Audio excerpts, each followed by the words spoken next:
Guys, for today's video, i-open lang natin ang ating Lazada account or yung ating Lazada app. And then after nyan guys, pumili lang kayo ng item na gusto nyong i-check out gamit ang PayMaya or PayMaya as payment method. So for example guys, is magse-search ako ng item. So tissue na lang yung isa-search ko.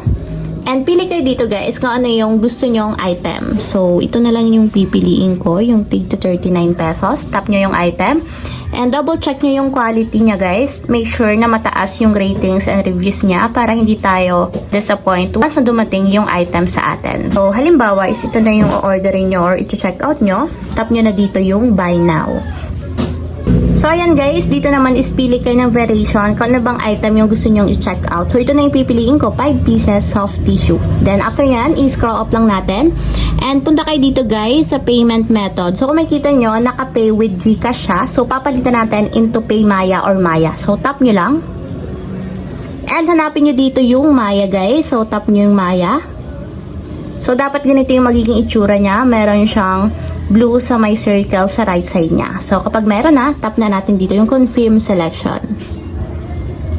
And kung makita nyo guys, nakamaya na yung ating payment method. So para ma-confirm and ma-check out na natin yung item, tap na natin yung confirm to pay. So dapat guys, meron tayong fund or balance sa ating Maya or PayMaya account para mag-success yung payment natin.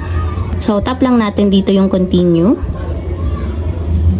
So ayan guys, magli-link na yung ating Lazada account sa Maya account natin. So login nyo lang yun yung PayMaya or Maya.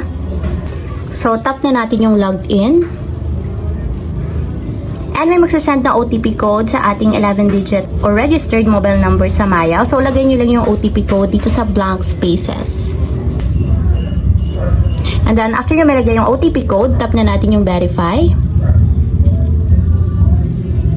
So, i-allow lang natin para ma-access yung ating Maya account.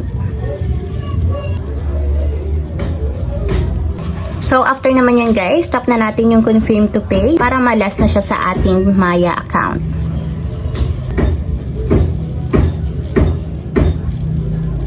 And kung makikita nyo guys, payment success. So, nakapag-pay na tayo ng 97.50 galing sa ating Maya or Pay.